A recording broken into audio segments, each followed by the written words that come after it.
If you've been following business lately, you've probably noticed a pattern developing. Companies are investing heavily in AI while still trying to prove the returns. Some are restructuring workforces around new technologies. At the same time, shifting tariffs and supply chain risks are forcing leaders to rethink long standing operating assumptions. But beneath those headlines, it's a quieter challenge inside of organizations. As complexity rises, leadership stops being about reacting to events and starts becoming about creating clarity, trust, decision, discipline across a company. Why is this all happening and what is the impact? Pleasure to be joined today by Nancy Rothbard, who is Deputy Dean and Professor of Management at the Wharton School and co academic director of Wharton's new Owner, President, and CEO program. Nancy, always fun to talk to you. How are you? I'm great, Dan. It's terrific to see you. This is obviously a very unique time that we're talking about right now. And for leaders, it seems like they always are dealing with some level of change. So, from what you're seeing right now, what's different about leading in this day and time? Dan, I think that, as you say, leaders have always needed to deal with change. But what's different now is that the pace of change has really accelerated dramatically. Leaders today need a clear framework and practical tools to navigate ongoing uncertainty and disruption effectively. In fact, one of a leader's most important responsibilities is helping employees process change in a way that keeps them grounded and focused. Without that kind of a guidance, this rapid change can create anxiety and distraction, which pulls people into the chaos rather than keeping the organization on track. So, how a leader interprets, responds to, and channels change is absolutely critical to organization success. In periods of constant disruption like this, it can be really hard to step back, to reconnect to a clear sense of purpose, and to find a consistent direction going forward. Leaders are often caught in the relentless pressure of the present, and creating space to pause, to reflect, to plan for the future, that becomes more essential than ever. So, in a fast changing environment, why do organizations sometimes slow down instead of speed up? It's a great question. In founder centric organizations, what happens a lot of times is that people look to the top for reassurance and direction. And while that can be a strength early on, continued direct involvement by the founder in the organization as it grows can unintentionally slow decision making and execution.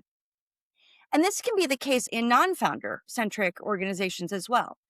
The kinds of guidance that people look for from the top becomes even more important when that change seems to be creating chaos all around. And what happens a lot of times is that leaders can inadvertently become bottlenecks when they struggle to delegate or let go. And when we're going through change, a lot of times it seems like the decision making is more important than ever. And so it becomes even harder to let go.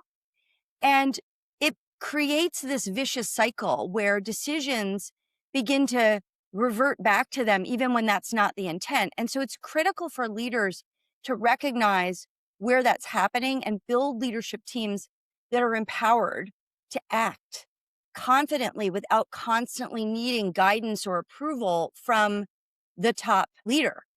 And so when leaders get too involved in the details or too in the weeds, they can ironically undermine their own effectiveness. And what's hard about that is that in the short term, the leader's direct involvement can be really helpful. It can feel really efficient. It can feel like you're doing the right thing. But over time, it hinders the organization's ability to grow and slows the overall momentum. And I have to say, I've seen this firsthand, both in the organizations that I've worked with throughout the years, but also I grew up in a family business and I saw this firsthand in my family business. We hired professional management to really help to spread the load and to delegate authority and to really grow as an organization. And what I ironically saw was that employees were constantly bypassing that professional management team and going directly to the family. And unfortunately, my family kept responding Yeah. to them rather than redirecting them back to professional management. And, we talked about that a lot and how that was efficient in the short term, but maybe not so effective in the long term. And that kind of behavior sometimes really trading off the short term for the long term feels like it's the right thing to do in the moment. And especially when you feel a lot of pressure around change, but it can prevent building the long-term leadership capacity of the organization. And it's an instinct that we have to really fight against because it seems wrong to us in the moment, but it's right for the long term. So, what then are some of the habits that leaders need to have to keep strategy steady, especially in days like these when the headlines are certainly not steady? Well, one of the habits, as I just talked about, is making sure you delegate, right? And not just trying to make all the decisions yourself. The second is, I think, really thinking strategically and carefully about the emotional tone that you're setting for your organization, especially in uncertain times. The example a leader sets, what a leader is modeling through their words, their demeanor, their reactions really matter tremendously. I do a lot of work and research and consulting and work with leaders on emotional intelligence and emotional contagion. And what the research finds is emotions spread rapidly in groups. So if you are feeling panicked as a leader, you will communicate that inadvertently, even if you're not saying it. They're going to be reading it in how you are reacting to things. And so your emotion regulation, your ability to really stay calm and focused in the face of uncertainty is a tremendous leadership skill. And it becomes even more important in times of volatility and change. The leaders who can manage their own emotions and their own reactions to things end up creating a very stable environment for others, even in the midst. It's sort of the eye in the storm, if you will. When they can remain calm and steady and that also allows both them and other people in the organization to focus on the long-term strategy. It helps the organization to stay aligned to the goals. It helps people to stay productive. And in contrast, when leaders appear reactive or overwhelmed by the headlines, by the winds of change, those kinds of emotions, that panic ripples outward, amplifying the anxiety and distracting from strategic priorities. And that can really critically undermine the progress of the organization because employees tend to mirror what they see, the cues they see from leadership, the signals that the leaders send intentionally or unintentionally. And frankly, I think it's the unintentional signals that end up having a big impact because most of us are conscious of the intentional things that we're sending and we're careful to regulate those. It's the unconscious things that really have the biggest impact because we're not paying as much attention to them. And we have to practice that ability to regulate those unintentional emotional signals and cues. And so the focus needs to move from making every decision to designing and structuring an environment and a culture where strong leaders and decisions will consistently emerge and get made. And so at scale, what happens is decision making becomes a team activity, a team sport, if you will. Uh, Judgment is no longer centered in the one individual, but becomes distributed across a leadership team. And what research shows is that teams often produce higher quality decisions because teams rigorously evaluate the alternatives and thoughtfully debate trade-offs. And when that happens, you end up spotting the problems more effectively.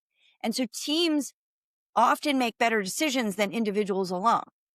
The other piece that I'd say is as companies grow and as that delegation happens and as the teams become the locus of decision making, productive disagreement becomes essential to that process.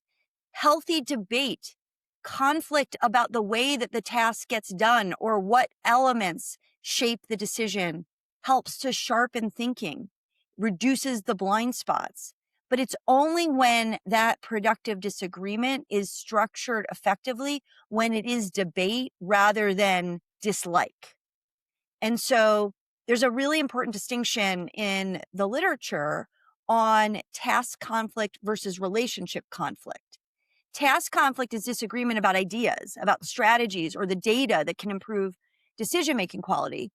Relationship conflict, by contrast, is about personal friction or ego driven disputes. And that kind of conflict or disagreement undermines trust and performance. So there's a critical distinction that you have to make as a leader.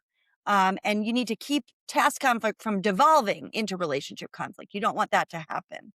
Well, so you mentioned working with founders and CEOs, including in Wharton's owner president CEO program. These are people that are trying to build companies that don't depend on them every day.